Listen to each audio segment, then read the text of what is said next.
Hi friends. So we already covered the basics of accounting, right?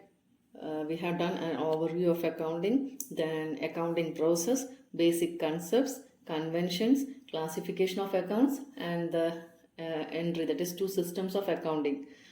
All this we have learned now. Now we are moving on to financial accounting. Okay. So financial accounting means it involves this process, that is the process of recording, summarizing and reporting of the transactions that are resulting from the business operations over a period of time. Okay, so in financial accounting, what all comes? First, we will giving the journal entry, then it comes the ledger, then it comes the books, that is profit and loss account, balance sheet, trial balance, then depreciation, everything. Okay, so first we are moving on to journal. What do you mean by journal? The process of recording a transaction in a journal is called journalizing the transactions. Okay. Whatever transaction that are taking place in a business every day, we need to record in the journal. Right. So that book is known as journal, and the process of recording the transaction in the journal is called journalizing the transactions. Clear? So a journal is a book that is maintained on a daily basis for recording all the financial entries of the day, and passing the entries is called journal entry. And while passing the entries, it is done according to the rules of debit and credit of the double entry system. Hope you are clear.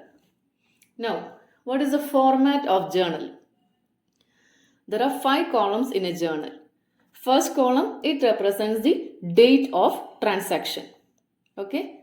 Then column 2.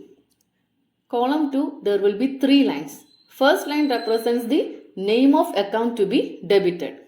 Second line represents the name of account to be credited.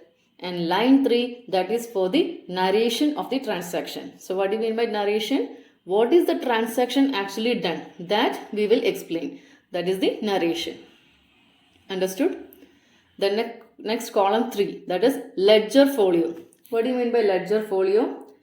It represents the page number of the ledger account on which we post these entries. Right.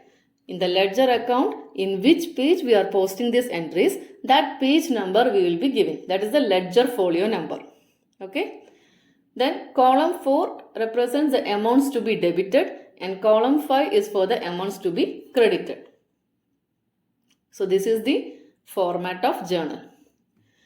And in this case, if there are multiple transactions in a day, the total amount of all the transactions through a single journal entry may pass, and that too with the total amount.